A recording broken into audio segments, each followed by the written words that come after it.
Hey, Roman numeral 7 days, drop it like it's hot. If this world was mine, I'd take it, things and make them multiply. If this world was mine, I'd take it, enemies in front of God. Introduce them to that life. Hey y'all, it's your girl Breezy, and you know I love to run my mouth. I'm here to talk to y'all about divorced sisters. But before I get into what these heifers got going on, we are on the road to 2,000 subscribers. Whoop, whoop, whoop. So y'all be sure to run your girl up, press that subscribe button, make sure you hit that notification bell so you can be notified the next time I come to run my mouth about whatever. And be sure that you are following me on all my social medias. I'm ThickMadam730, just like the YouTube channel on Instagram. Sabrina Soft and Fluffy Johnson on Facebook. I am BreezyF730 on TikTok and Snapchat. All of my social media will be down in the description below. Make sure you leave your comments on this page, letting me know how you felt about the episode, and make sure that you go watch my other reviews, my other run my mouths, and check out my shorts. Per usual, I'm having a good time. All right, so let's talk about these heifers. So this was episode 6, and we picked up where we left off. So Pastor ain't gay, but I want to know what's up with Myron, because one, like Pastor said, you don't listen. And then that whining, but sir, Myron, what do you got going on? So Myron thought he was calling his girl or his baby, whoever his baby is. He thought he was calling the lady, but he just hit redial and it dialed the pastor. And it just so happened to be at the time when Rasheda and Pastor are talking about, she see the way that Myron look at him. So I'm figuring maybe Myron is like low-key gay and does like the pastor, but the pastor's not here for that. So let me tell y'all what got on my nerves. All that backing and forthing with Tiffany. Did you cheat? No, you didn't. Oh, I can't believe you. I didn't cheat. Oh, you cheat. Tell me what it is. What is it? Oh, no, I shouldn't tell you. You need to talk to her. Oh, no. Child, get to the point.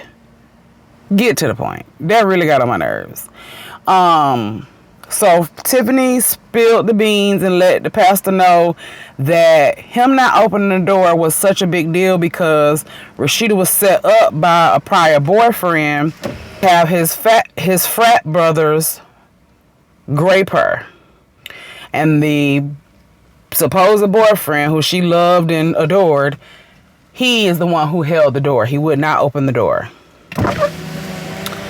And I just was wondering in that scenario when she was telling him, would I have told my friend's secret that to her husband?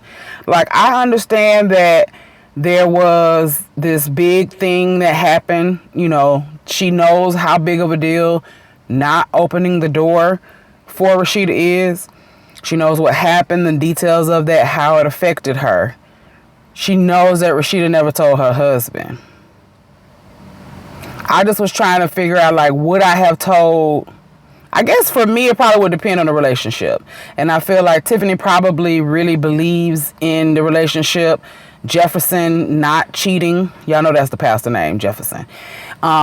Jefferson not cheating probably made she was like, okay, well, since he didn't cheat, and he needs to understand that, yes, he did mess up, but it's not so bad that I can't help him to save the marriage and go forward. Would y'all have told y'all friend's secret to help clear up a marital issue? Not just because you're telling it and you want to be running your mouth, but because your friend is having a marital issue, you know the nature of their marriage, you know what's happened to your friend before she met him, you know all of those details.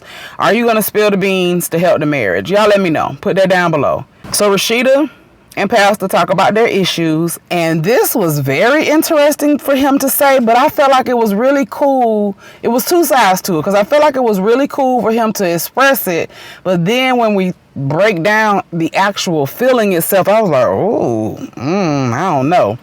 So he let her know, basically, he's jealous of her. He feels insecure. He didn't say jealous. He said he gets insecure, but to me, I kind of felt it was the same thing, and y'all can debate me on if it is or not. That'll be a good conversation. Is it the same thing? Him saying he's insecure because he sees how she's blowing up. Her book deal was bigger than his. People look forward to hearing her speak at church. And that makes sense now. Earlier when he was talking about how long you get up there and you don't want to stop talking, because the people were enjoying her message, and that made him feel a kind of way. So he feels like he's the man, he should be there. But it's so interesting to me because I'm like, especially in the church, don't we talk about the woman being the backbone? If you're doing 3 services and you saying you can't keep up with doing those 3 services and your wife is able to help step in, what is the problem? So he feels like he don't even know whether or not people are coming to the church because of him anymore, if he can keep the people coming to the church. But my thing is, if you keep your wife, treat her right, and do what you're supposed to do, you're still going to have people coming to the church. Whether they're coming for you or for her, they're coming. And you are going to be a part of helping to save those lives. Because one, men are going to want to come to the church because of you and stay in the church because of you. Those are going to be the people you counsel. You're still going to have your set of people coming from that church environment. Like, she can't have that. That was very weird to me. I mean, I get he was being honest with his feelings, but just thinking about it and considering it, that was real weird to me. Like, basically, I'm jealous of you. Like, and he said it without saying the word jealous, because he was like, God gave you things he didn't give to me, and I have to fight for people to like me. Well, first of all, sir, you act kind of weird. You act kind of ash-holish. So what else did you expect? Okay. Like, your wife is charismatic. She's beautiful. You can tell, like, she talks sister girl to the people when it's necessary, so that she's able to relate to the people in the congregation. We know that churches are typically, the percentage of people that go there are largely going to be women. So, of course. But I would say that you have to also think, or he should have also been thinking, like, still, there are women that are coming to that church because of her. But then it's also because you are her husband. Like, there is still a man running the church, just to say.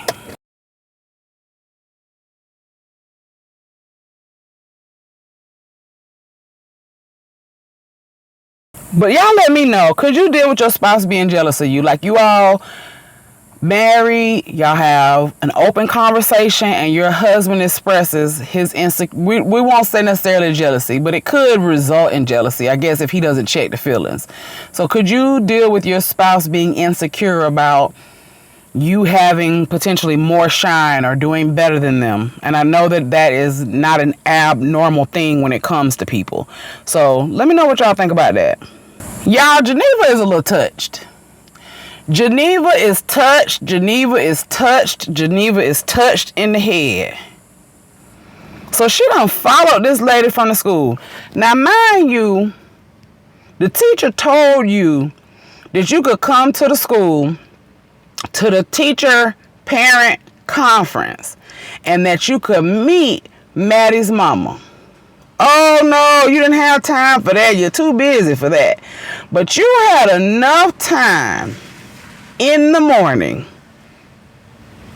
to not take your tail home and wash after sitting up in the jail waiting on Naomi. You done went to Naomi's house and sat around with the girls. You didn't go home and wash your tail. You went to the school where your husband was already dropping off your daughter so that you could see whose Maddie's mama was. Followed this lady to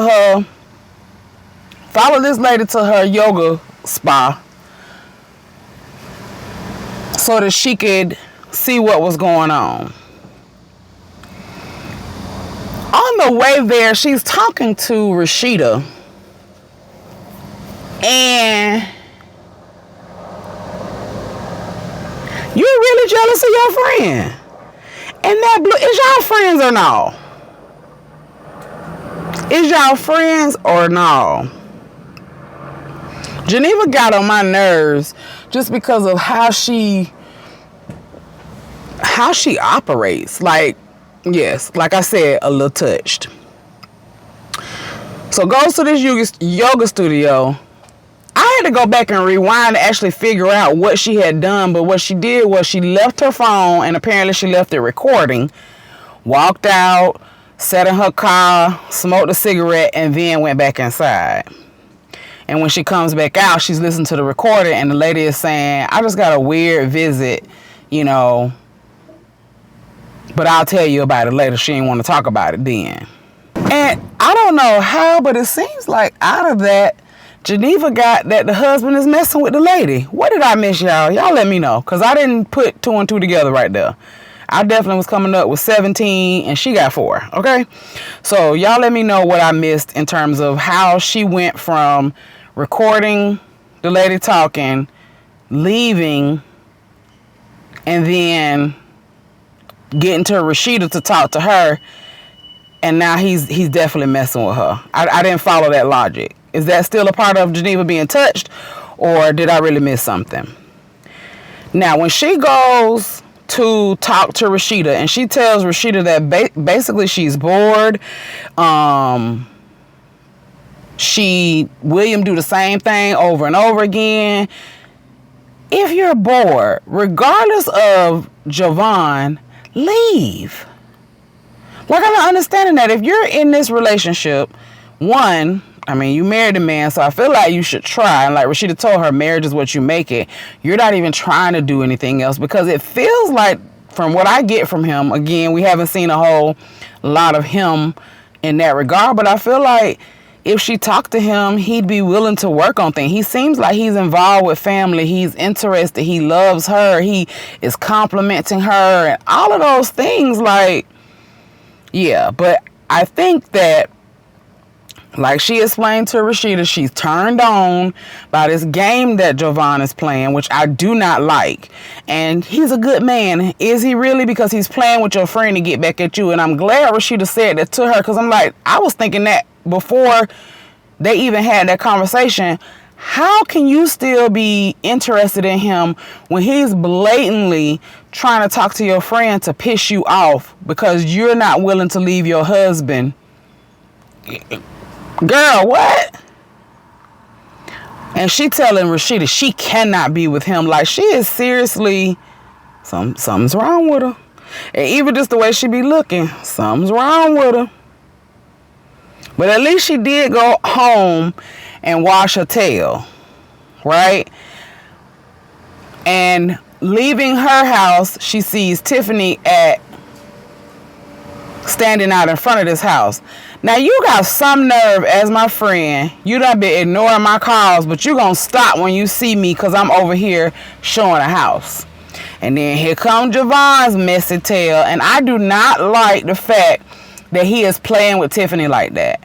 And that's why I say, are y'all friends or not? Because now that you see this man is using your friend to get to you, this would have been the perfect time. You don't have to tell her he's potentially your daughter's father, which we all know he the daddy.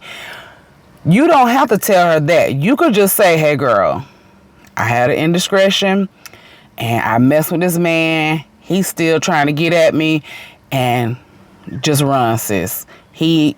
You are beautiful. Because she said, and let me say this, I don't like how she said in that office when she was talking to her, she was like, well, Tiffany's cute. I mean, I guess she's cute. Like, no, Tiffany is beautiful. So you should have been saying, friend, you are beautiful. You are a good woman. You have your career. You're doing things. You're going to find somebody. But he's not it, because he's a joke. He's a big joke, and let it be.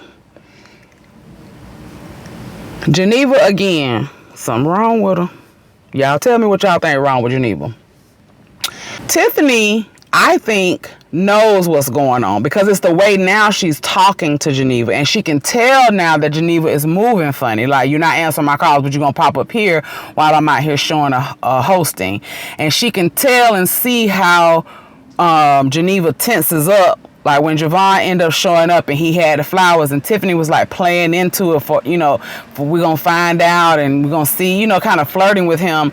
I think she can see where Geneva is tight about it. I think she wants Geneva to tell her, like, I'm not finna confront you and say, girl, did you sleep with this man? Because I've already asked you what's up with y'all. That was the opening for you to say, hey, Let me tell you what happened. You cannot. This is a secrecy thing. You cannot tell anybody. All of that, go ask Rasheda and she'll tell you.